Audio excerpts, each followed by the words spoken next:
I saw you coming in this morning without any makeup on, right? And you look amazing. You are just too charming. No, that's why you're still here on that sofa. Seriously, look at you. Thank you. You were born in 1948. This is ridiculous. Same as Judy. Same as Judy, yeah. Good year, a vintage year. Very good.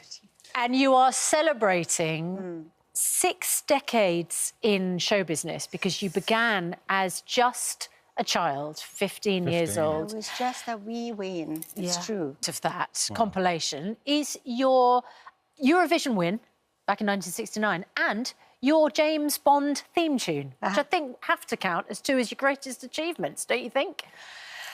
They were pretty amazing. I mean, especially, you know, at that age, because I was very young. I mean, the whole thing about the Bond, there's so many amazing songs and, you know, I'm very grateful to be part of that James Bond legacy. I think now, you have, in the past, you've been a little critical of yours, Man with the Golden Gun, but I think it is one of the best. Oh, that's nice. I love it. Why don't you like it?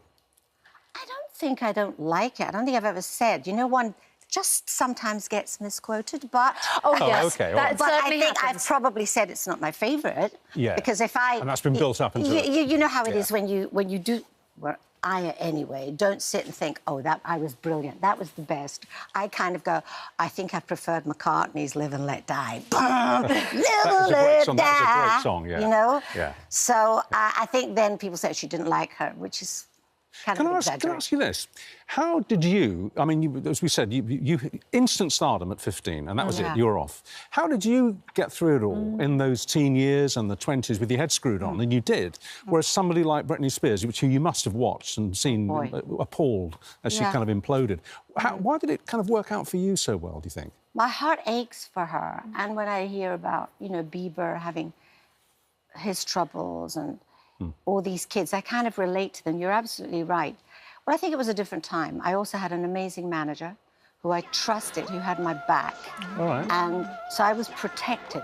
And I also say all the time, even on stage, I will repeat myself and say, although I talk more than I used to, at the beginning I would never say anything, I just go into songs, but now I have a life, I have experience, and I can talk about it. And I mention that I am very lucky, and I have angels on my shoulders, for sure. I don't know how I've survived. But yes, I do. I've had good people around me, you know.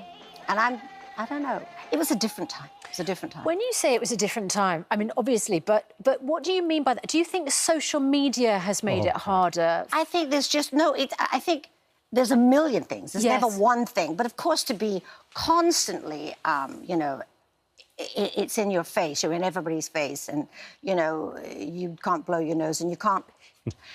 Or it'll be on the news. Or it probably wouldn't actually more because it's not unusual. But I think it's difficult to cope with all of that, yes. But I do think it's about world domination. When I started in the 60s with the Beatles and the Rolling Stones, it was a small industry.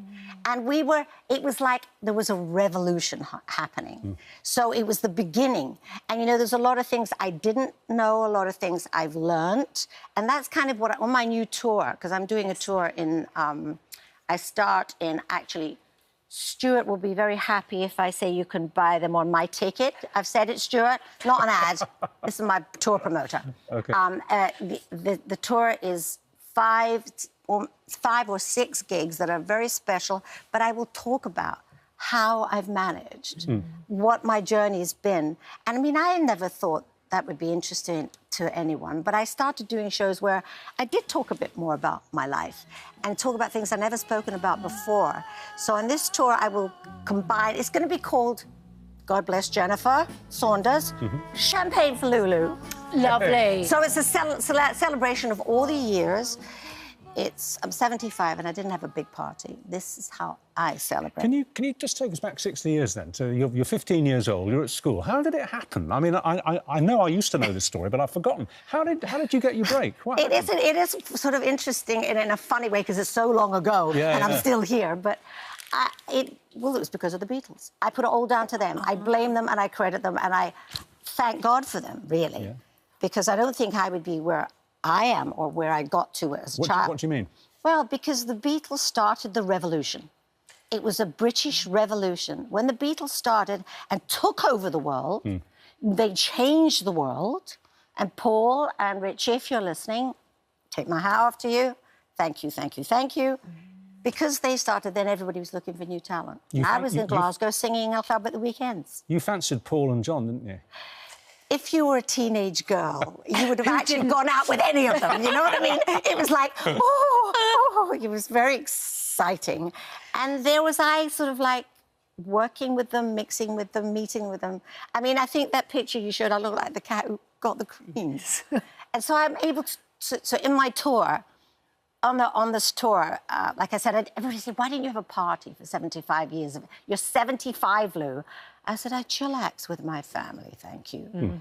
But the party will be on the tour. Yeah. And then the whole of next year, I mean, I've been working on a book that's going to be... What, an autobiography? I don't even know what you call it. Have you ever seen Taschen books? You know, the big pictures, the big glossy... Coffee table book. It was going to be full of the pictures that we found while I moved house 2 years ago. That started the whole thing, and my team were like, you didn't tell me you did that. Like, you said that they didn't put the Bond thing in. They didn't mention the Eurovision. You know, I wrote a song for Tina Turner that she put into her autobiographical movie called I Don't Want to Fight. I mean, that was the first song my brother and I and Steve DeBerry wrote. And she said, this is my life story. And I went, honey, this is my life story. I didn't say that to her. I didn't see her to say that to her. But, you know, there's so many things, you know, like on the... I did a thing, I mean, when I was in my 60s, what did I done? I mean, so many things that I'd forgotten that I was reminded about by these photographs. So they're going into a book. But also during the tour, there'll be pictures on screens, you know. We don't want to wrap you up, but we have a government minister standing by. I mean, that's not fair. I mean, I should come before the... What do you have? Joke. Lulu, lovely to see you. Great to see you looking Champagne so for well. Lulu is your UK tour. It begins next April. And My you can ticket. buy I tickets. said it, Stuart. Stuart. They're on sale and they're There doing we very go. well, so I'm very happy. Oh, well, Great to you're see you doing looking so very well. well. Great. You're to looking see you. great. Thank Great to so see much. you too.